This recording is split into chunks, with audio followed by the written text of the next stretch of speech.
the reason why it's nice to start it as friends is because there would be no pretension. Okay, so there would be no pretension. You know, the tendency is that when we started with the structure or the mechanism of courtship, halimbawa, hindi kayo nag-start, it never started as friendship. The tendency is one person would pursue or court another lady. Tendency is he will give his best foot forward always. Diba? Kaya tendency, he will hide all his his excess baggage o yung mga mali niyang ginagawa. So, ideally, sabi ko nga kanina, it would be good to have someone that you pursue who are your friends. Okay? And that is why it is ideal to start with friendship, although it doesn't always happen that way. And if we have the freedom and luxury of choice, it is a good choice to choose someone from our friends. Choose among one of your friends because her action is not pretentious but true. Okay? Another thing, courtship should not be non-conditional. And that is why we said that love is not I love you if. If today you are in that position, sino sa inyo ang single? Who among you are single? Or available? Okay. Yeah. If you are in that position right now, try to evaluate it. You know, can you still say, I love you, if this is what you are facing right now? What if the circumstances change? Can we still say, I love you? Sabi ko kanina, what if an accident happened? You know, what if the situation changed? Can you still say, I love you to that person? Especially to that person that you are pursuing. I don't know kung sino sa atin dito yung mayroong pinupursue. But normally, it should be the men who pursue.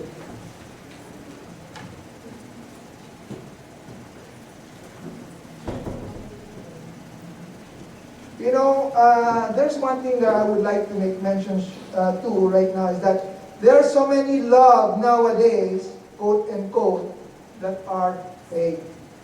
Pretending to be in love, but it is not. You know, remember, this is one of Satan's greatest deceptions. Deceive us that we are in love so that we will make a lot of emotional and irrational decisions that we will regret later. Minsan sinasabi, in love ako. Talaga? So, is it true that you are in love? Can we quantify or can we qualify that feeling that you have right now? Like Parab said, the enemy uses this thing that we call about love to deceive us, especially in the area of our emotion. In fact, there's a thin line between love and hatred. Do you agree? You know, that it is so easy to hate the one we used to love. Diba, yung dating mahal na mahal mo ngayon, parang galit na galit ka na. Parang mortal enemy na. Parang ayoko pumunta dyan. Ayoko pumunta sa lugar na yan. Diba? Because parang you hate that person. Right? The one we used to love, after a while, we feel awkward and hating. You know, and sometimes we're asking ourselves, bakit nga ba ako napaibig doon? Why did I fell in love with that person? Diba? After some time, we wake up and realize and ask ourselves and regret, why did we fall for that? And sometimes it happens when it's already too late. And that is the reason why it is important for us to learn and understand what love and courtship is all about. Again, love is not I love you if or I love you because, but true love is I love you in spite of or despite of. Love is an acceptance. Love as a feeling is not permanent. Okay? Love as a feeling is not permanent. It is not automatic. It must always be renewed, refreshed, repaired, rearranged, and reinvented for it to be growing. Do you agree? It is not permanent. Sometimes we hear that word, I fell out of love. O yung sa mga iba, diba? Ay, nawalan ako ng pagmamahal. That is the saddest thing to happen when you fell out of love. Because, like what I said, it needs to be cultivated.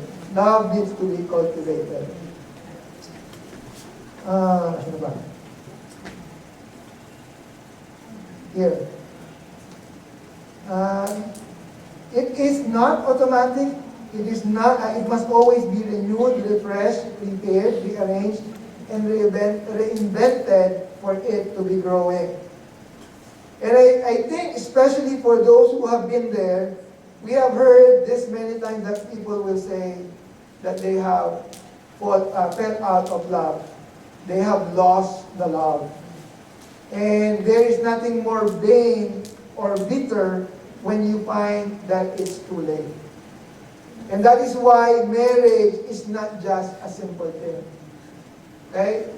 Before we jump into marriage, let's focus first on what the true meaning of love and how we could pursue that through courtship. The sad part is there are a lot of people that jump into courtship without understanding or without the love manifesting in their life. And sometimes they try to skip courtship. Type kita, type mo ba ako? Type din kita. Hindi, tayo na. Let's go. Parang, huwag na patagalin. But sabi ko nga, that's not right. Especially for us Christians. So, let's go now for marriage. Okay, this is my third point. What is my first point? My first point is, ano ba yun?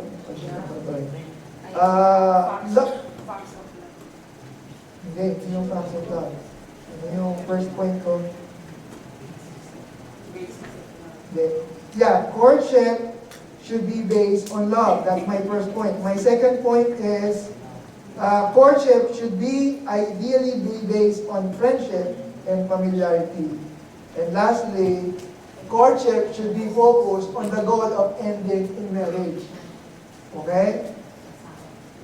Marriage is till death do us part. It doesn't mean that if you are in love today, doesn't mean that you will always be in love. And that is why love should always be cultivated. Kasi nga, marriage is till death do us part. Mahaba-haba ang journey yan, right? So we need to cultivate, because if you don't cultivate, tendency is that it will die. Okay? Marriage should be focused on that goal. Right? Courtship should be focused on the goal of ending. Marriage, pagpapakasal, hindi pagpapasakal, ha? Pag-aasawa. Okay? So that is marriage, pag-asawa. Okay.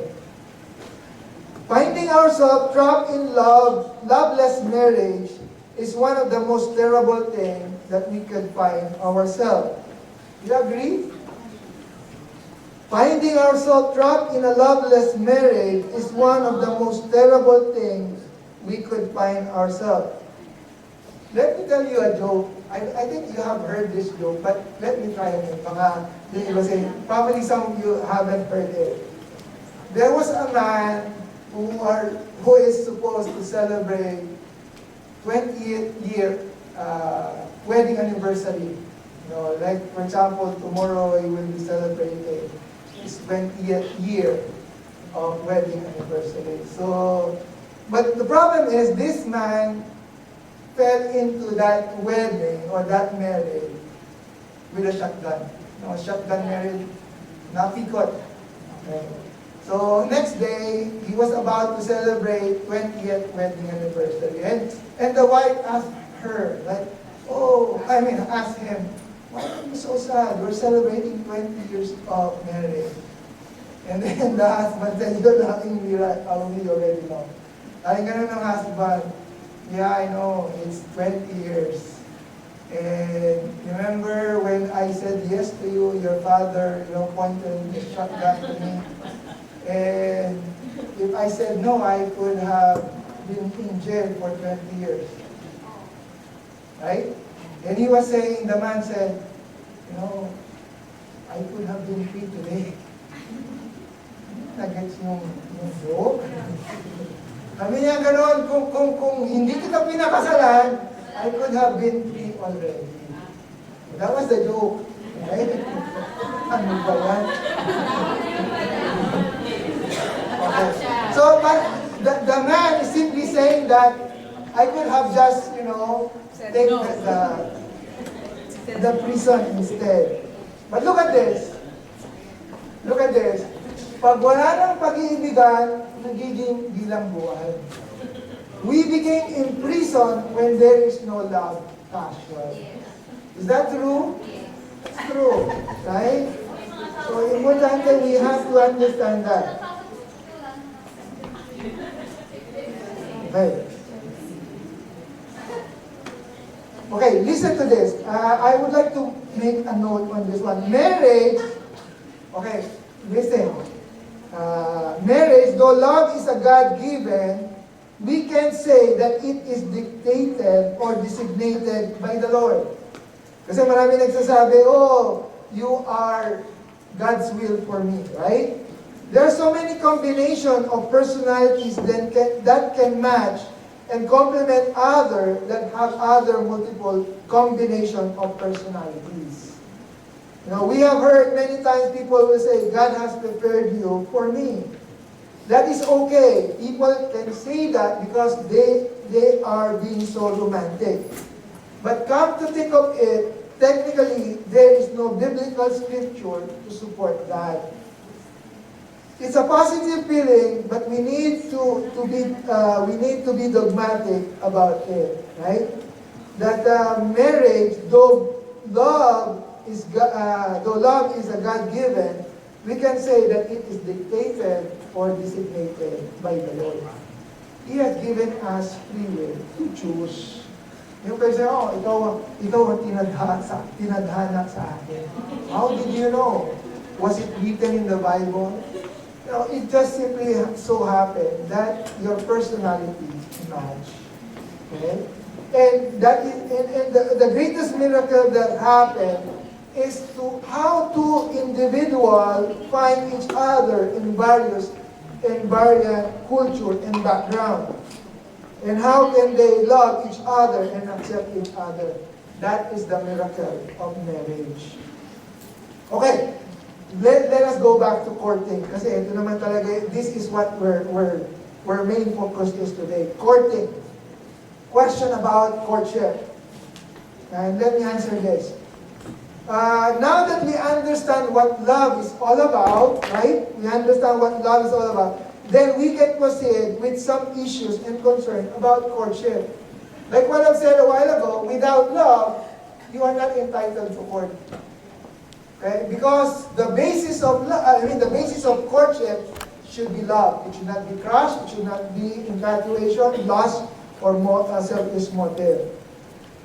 Okay, the first question that people most often ask is that, who makes the courtship? Sino ba yung nanliligaw? Or sometimes they will even ask, brother, kuya, is it okay for the ladies to court? Pwede ba manligaw yung babae? Kasi, it's equality or it's the modern day now. My answer is no. My answer is no. Why? Okay, probably you will ask, sino sa mga babae dito ang nanligaw ng lalaki? Huwag mo na kayong magtaas ng kamay. Okay? Sayang. Sorry, Ben, hindi pwede. Nasaan na ba ako? Nawala. Yan. Okay, let me explain where did I get that, or where did I get that idea that it is supposed to be the men only Okay? Again, I'm talking to the men. You are the one to pursue. And ladies, you need to be pursued. Maghintay na ako. First off, I personally believe that courting and pursuing be done by men. Biblical reference, it was Eve that was presented to Adam. Ibig sabihin, ipiniresent si Eve kay Adan. Right? And it is not the other way around. Meaning, Adam was the one who was given because he was the one who is in need. It is not the other way around. In the same sense, ladies, allow God to present you to your Adam. Okay? And let Him pursue you. I am not saying that you cannot pray for that person, but, well, you can, but let that courting be done by the men. Huwag yung babae ang manliligaw, or do not let the lady to court the men. Okay? It should be the men. It is the men who court. Okay? A lot of people ask also, question about courtship, when is the right time for a man to court? Okay? Kailan daw? When is it the right time? And when is the right time for a lady to be courted? Nagtatanong yan. Maraming nagtatanong, especially sa mga young people.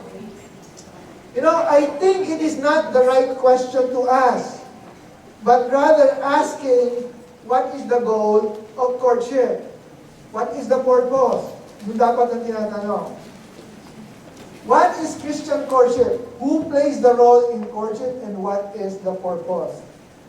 Like what we have read a while ago, di ba sabi, yung sa definition ni Webster, courtship, to court or to seek the affection of, especially to seek to win a pledge of marriage from. Not just being nice, but there is a goal, there is a purpose. And that is to end in marriage. To engage in social activity leading to engagement and eventually in marriage. True courtship should need to have marriage in mind. Okay? If you are going, let me talk to the men or to the single men. If you are going to pursue courtship, or if you're going to pursue a lady, you need to have that goal. The reason why you're doing that is because you want to marry that person. If you're not going to marry that person, then don't do it. You know, Webster is not, he's not even, you know, it's the world view. It's not even the Christian point of view. But what does he say on the meaning of marriage? I mean, of courtship? It is to end in marriage. Si Webster na yun. How much more us Christian? Why are we pursuing? For marriage. Right? If you are not intending to marry that person, then don't court. True courtship should need to have marriage in mind. The dictionary have high regard in courtship. How much more Christian men? What is the purpose? Is it just for us to have, you know, somebody to celebrate in Valentine's Day? Yun ba ang purpose kung bakit ka nanliligaw? Para we could have someone, so that we could give someone a bunch of roses and chocolates? Or is it for us to have someone to have HHWW? Holding hands while walking, you know? Is this the only reason? Well, if this is the only reason, then it's so shallow. And it's purposeless. You know, what is then our intention? And for ladies, you're not exempted. Why would you go and get committed to somebody who doesn't have that intention? Okay? It needs to be clear. Okay? Courtship must have an intention of marriage. Okay? Kung walang marriage, walang courtship. Okay? That's my stand. Okay?